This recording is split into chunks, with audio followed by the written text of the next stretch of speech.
Hello guys, welcome to my channel. So for today's video ay magluluto tayo ng pasta with classico creamy alfredo and with asparagus. So ito ang ating mga ingredients guys. Na-prepare ko na lahat ng mga ingredients natin.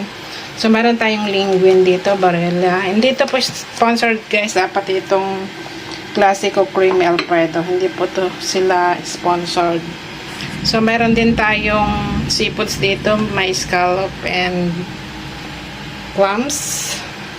At syempre, meron tayong onion, garlic, yung classico creamy alfredo, and asparagus, at saka may white pepper powder.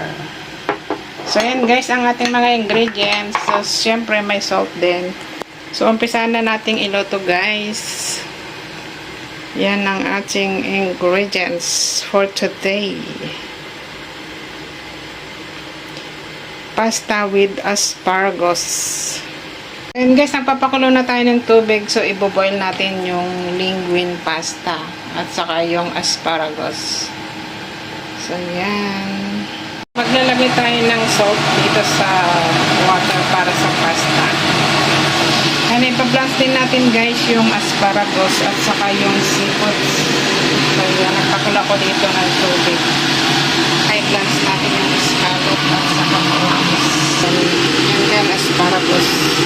Kumukulo na yung tubig, so ilagay na natin tong linguine barilla pasta.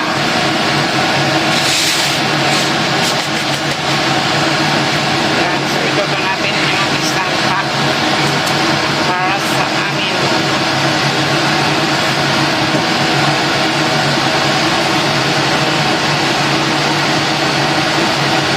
Yan, kumukulo na yung tubig, so i-blanch natin yung asparagus. Yan guys, asparagus.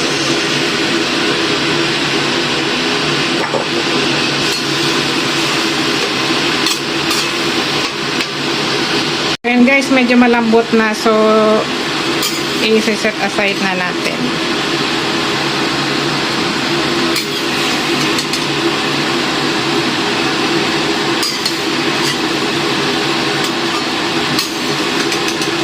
Din natin guys yung scallops. So yan, para matanggal yung lansa at saka alat.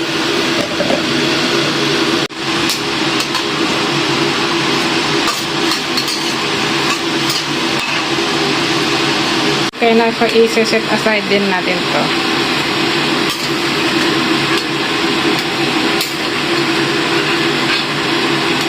I-blanch din natin guys yung clams para matanggal yung lansa at alat.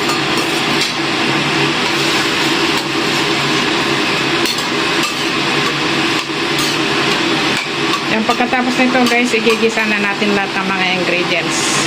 So yun guys, ang ating mga ingredients, tapos na natin na blanch lahat. So igigisa na natin yung sibuyas at bawang. Ayan, ready na ang lahat. At naluto na rin yung pasta. So maglagay tayo ng konting oil.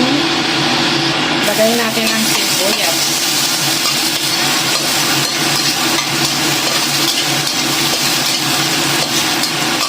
At sunod natin yung garlic.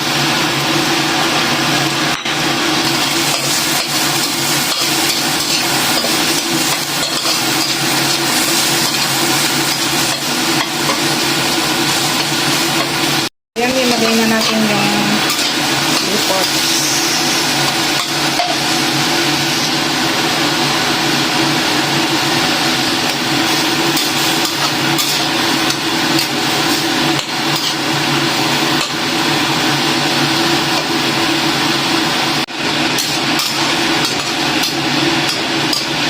Natin to guys.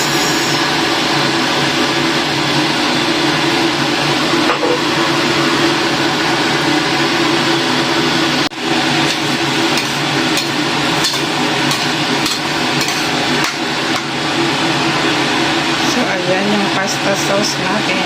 Tikman natin. So yummy.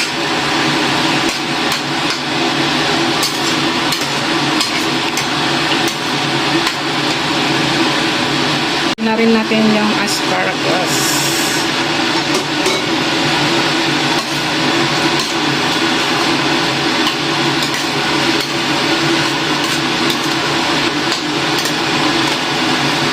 Ayan, okay na.